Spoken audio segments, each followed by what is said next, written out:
Hello, Lose Weight with Macros, the Basics Podcast family. I'm your host, Verona. And if you're new here, welcome to the show. I'm a nutrition coach who believes in the power of real life tools to create healthy habits. I help busy women like you get rid of the stress and emotional eating that keeps you from creating resilient, lifelong habits that, quite frankly, you can trust. Instead of giving you another boring diet or workout plan or bland salad and tell you just to eat a whole heap of salad leaves while your family chow down on your favorite meals in the corner and you are regretfully eating that bowl of dry salad. I'm gonna help you learn how to use macros to lose fat, keep it off, and rebuild that confidence that diets often strip us of. That insecurity, that fear, that no longer feeling confident in our bodies that we know we need to get rid of. Friends, if this sounds like your cup of tea, grab your tea, your coffee, and your notepad and pen, because today's episode, friends, is gonna be a juicy one.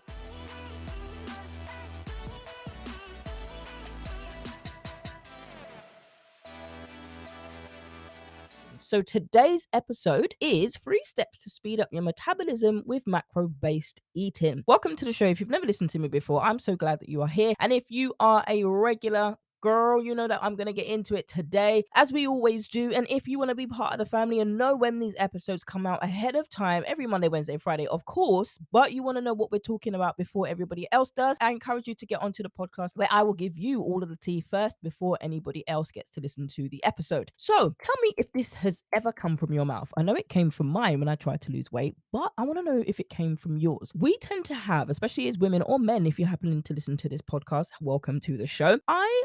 As a woman, I remember when I used to say to myself, I used to rationalize, I don't know if you do this, right? Or maybe it's just me, but we over rationalize. Sometimes we can overthink. I've definitely done that. But sometimes we can also over rationalize things. And sometimes we are so unaware of things that are happening, we don't actually realize that these things are taking place. So one of the things that I used to say, and tell me if this is you too. I know I can't hear you, but let me know if it's you.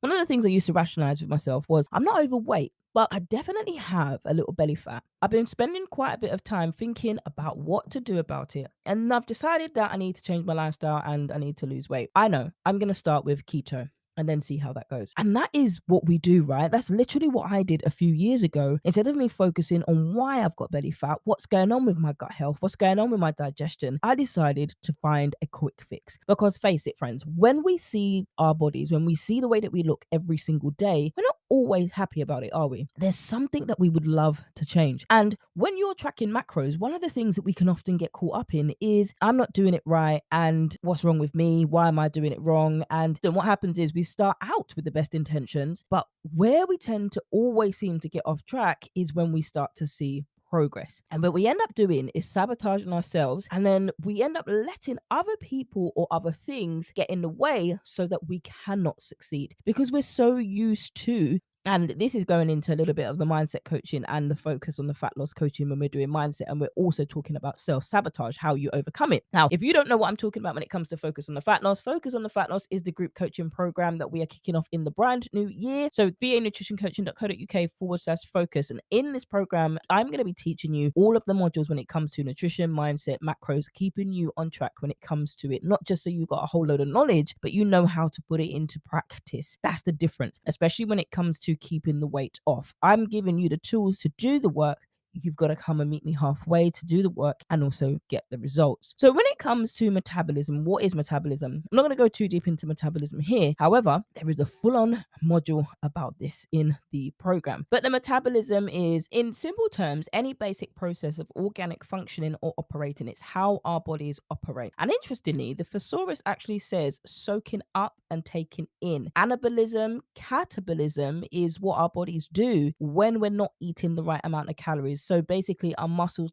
tends to waste because we're not getting the right amount of nutrients that our body needs to maintain us. Consumption, digestion, taking in, and another word is absorption. So if our metabolism is affected, it also affects how our bodies are going to absorb the nutrients from the foods that we're eating. And if we're constantly having a diet that is full of unnutritious foods or foods that have little nutrition, then our metabolisms are going to have a hard time to absorb nutrients from the foods that we're eating. If you've ever said to yourself, my metabolism is broken, then you understand what I mean. Now, it's not necessarily that your metabolism is broken. It may mean that you're not getting the right amount of nutrients from the food choices that you're making. Oftentimes, that's because we're choosing to snack on fast, fatty, processed junk food all day, every day, instead of coming home to cook. And I know some people don't know how to cook. I didn't know how to cook, and I don't know how to cook in comparison to other family members. But I'm not trying to go on Celebrity Chef or anything like that. I'm cooking so I can eat and build a healthy nutrition. And if you want to learn to cook, then you will. That's the difference about it.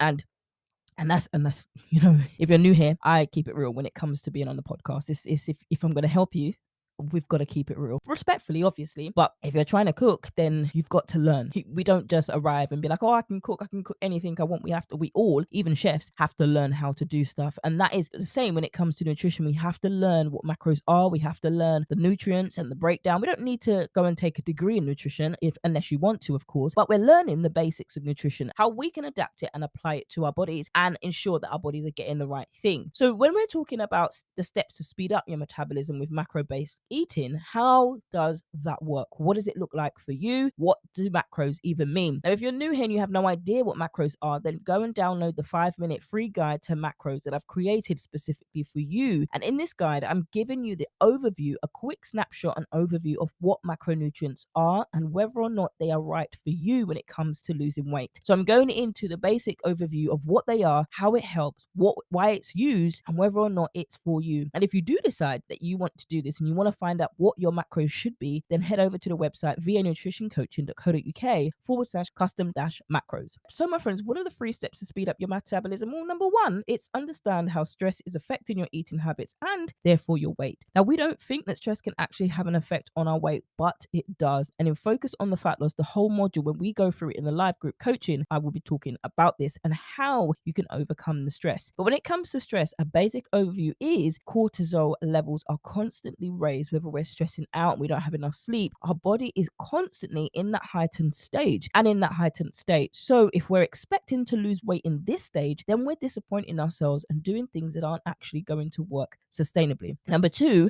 learn how to eat mindfully so that every bite of food can be enjoyed without guilt or an ounce of shame. Now, this might be harder for some than it is for others because you might be so used to being guilty about the foods that you're eating. It's hard for you to actually commend yourself for 1, actually listening to this podcast and taking the steps to make the changes, and 2, learning how you can enjoy the food, because oftentimes you've been so adjusted to diets that tell you are bad if you eat bread. Bread is going to make you fat, carbs are the devil, and you start to get this in your mind. And the reason why we do this is if we're listening to a lie long enough, that lie then becomes a truth. Unless we're actually informed and told the truth, that can negate the lie that we've been believing for so long. And that, my friends, is what I'm here to help you come out of that yo-yo dieting cycle, which is a constant cycle of restriction, binging, overeating, all of those things. Now, in the last few episodes, one of the things that I actually discovered on the show was the definition of yo-yo dieting. And I'm going to share it with you here today because I think this is so important for today's episode. The actual definition, which is in the dictionary, says the practice of repeatedly going on slimming diets and putting on weight in the interim. Now, how true is that? Now, I've done that. I've done that more times than one, more times than I can count. And in fact, I've done that more times than I care to admit. But we've all been there. And the point of this podcast is to make it so you can be here and be honest and be real about the things and the struggles that you're going through when it comes to nutrition, when it comes to weight loss, and find sustainable ways to do that. Now, you can get that done by listening to these steps and taking action yourself, or you can work with me on a one-to-one or in the group programs. Want to know the worst thing about yo-yo dieting is you don't really learn why it happens. You just start a diet, then you lose some weight and you celebrate and you're like, oh my gosh, I feel better. I can feel my clothes fitting better already. I've got more energy. I've never had this amount of sleep before. And then you celebrate with food. And then what ends up happening is you go back to your old habits. Then you regain the weight that you'd already lost and it adds some tax. Friends, if you've been in this position, there's no shade. I've been in this position. My clients have been in this position and I want to help you come away from from this cycle of yo-yo dieting. In a recent survey, 95% of dieters said they were frustrated and or discouraged by their yo-yo dieting habits. Now, if you know what to do but don't know how to do it, you're in good company. Breaking the yo-yo cycle is very possible. There are many reasons why diets fail, but the solution is simple. Reserve your spot for the Ditch the Yo-Yo Diet workshop today and start losing weight for real. Head over to the website vanutritioncoaching.co.uk/diets to reserve your spot. But for now, friends, let's continue with today's episode. So we've covered so far, understand how stress is affecting your eating habits and therefore your weight. Learn how to eat mindfully so that every bite of food can be enjoyed without guilt or shame. Number 3, develop healthy habits that help you. Now, I want to add to that healthy habit. Now, New Year's, Christmas has come. And with that, if you're somebody that drinks alcohol, one of the things that I want to encourage you with is to be mindful of the amount of alcohol that you have. Now, when it comes to alcohol, and I've had clients who like wine, they weren't restricted from wine, but we worked a way into their macros where they could still do that and still meet their weight loss goals. But drinking too much can lead to weight gain, especially if you're also eating high calorie foods with that. So when it comes to alcohol, it has a tendency to make people feel hungrier when they wake up the next day. So one of the things you can do is consider cutting back on the number of drinks you have if your goal is weight loss. Notice how I didn't say cut out, I said cutting back. If you're somebody who backs the bottle, which is like 500 milliliters for yourself, and you can do 2 bottles of that, 1,000 milliliters of favorite red, for example, do you need to do that? And then you've got a beer and you've got a cider. Now, many clients of mine have come to me and had issues with alcohol because they're using it as a way to cover something, or they like the way it makes them feel, whatever the reasons. But are there other ways that could help you without having to resort to 1,000 milliliters of alcohol? And when it comes to losing weight, you address everything else but that. My encouragement to you is to not avoid this. If that's an issue and you need counseling for that, absolutely step out and get counseling. There's no shame in getting counseling. There's counseling services available to help you with that. A few other ways that I will just add in here while we're coming to the end. If your job requires you to sit at a desk all day long, which is pretty much everybody right now, then it's easy to fall into the habit of sitting down whenever possible. Even when we watch TV, well, you're not really going to stand up watching TV unless you do have a standing desk. But one of the things that I can encourage you to do is to stand up and move around every 20 minutes or so, and to get some exercise into your routine, because exercise is one of the best ways to increase your metabolism. And that, my friends, doesn't mean that your metabolism is slow, doesn't mean that your metabolism is broken. It just means that those are the ways that you can use those steps to speed up your metabolism with macro-based eating. And that is it, my friends. That's all we've got time for today. If you have enjoyed today's episode, go ahead and leave a review over on iTunes, Spotify, or wherever it is that you listen to this podcast, because it will help me help you to give the topics to record that you want to hear a little bit more. And if you do want to work with me, all of the ways that you can work with me and download the resources from the website are all linked below. Go shopping, go have fun, and I can't wait to see you in the next one. Friends, we've come through to the end of today's episode. I hope you learned something valuable from today's episode and can put it right into practice now that the episode has ended. If you found value in this episode, do share it with somebody else who can also benefit from today's episode. My friends, don't forget to download your freebies over on the website vanutritioncoaching.co.uk, and also be in with a chance of coming live on air with me to get yourself some free Coach Fridays by leaving your question over on the brand new podcast page. vanutritioncoaching.co.uk/podcast is where you can leave me a question and I'll answer it over here on one of the episodes. And that's all we got time for, friends. I can't wait to catch you in the next episode.